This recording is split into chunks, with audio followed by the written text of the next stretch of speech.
sa Katipunan Extension at ang nagdadrive sa akin ay si Chino. Titingnan natin kung gaano ka layo yung Katipunan Extension from end to end. Kaya naarkil ako si Chino para ipag-drive ako at ipapakita ko sa inyo yung mga streets dito sa Katipunan Extension na ginagawa na mako-connect ng San Mateo at saka ng UP Town Center. Kaya samahan nyo ako, ha. Ngayon sisimulan na natin yung travel natin mula sa Vista Real Classica Subdivision. Sige, so ito yung makikita nyo sa loob.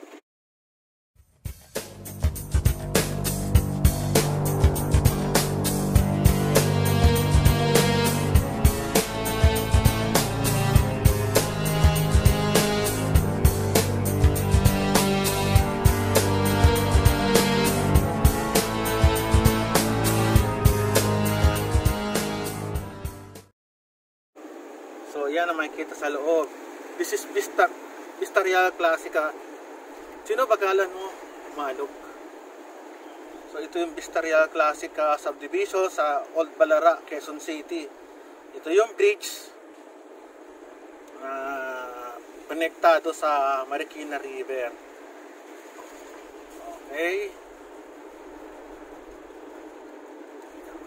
Ito na yung itong Vista Real Classica, ito yung isa sa mga main roads niya. Yung mga nasa loob, dito dumadaan, dito nagko-cross, parang ito ang pinaka-EDSA namin. So may mga puno yan sa loob, sa gitna. At papasok tayo sa Vista Real Classica Phase 1.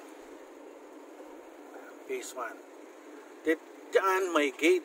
Titingnan natin kung makapasok tayo sa Capitol Homes. 6 o'clock yan nagbubukas. Ayun, binuksan na. Eksakto.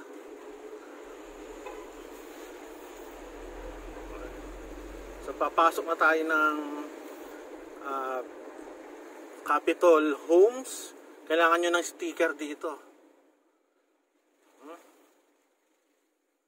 Yan, so may guard. Hindi kayo pwede basta-basta makapasok.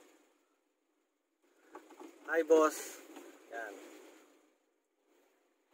So papasok na kami ng Capitol, ano ba to?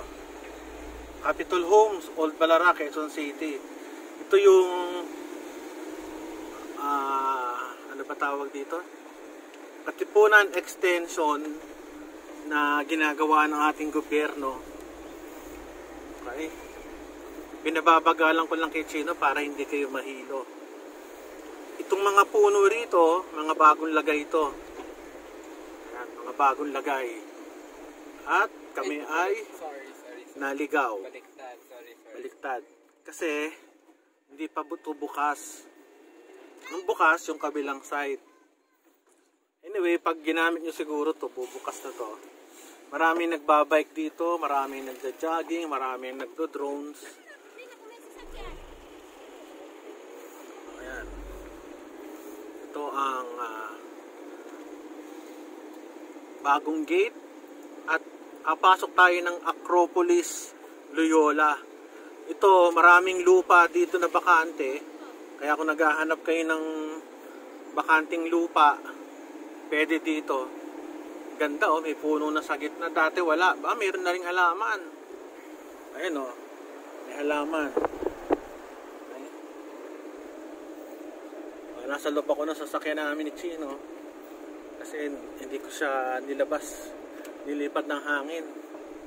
Itong anak ko mabilis magpatakbo, kaya ito makikita nyo sa loob. Ito yung Katipunan Extension at ito yung gagawin subdivision. At makikita nyo sa kabila, ang dami pang bakante, diba? Ito yung dulo, paglabas mo nito, papunta to ng Tumana Bridge. Kaya siguro mga 300 meters na lang ito, Tumana Bridge na. Kaya ito yung shortcut namin, okay? So hanggang dito lang, ikot na kami.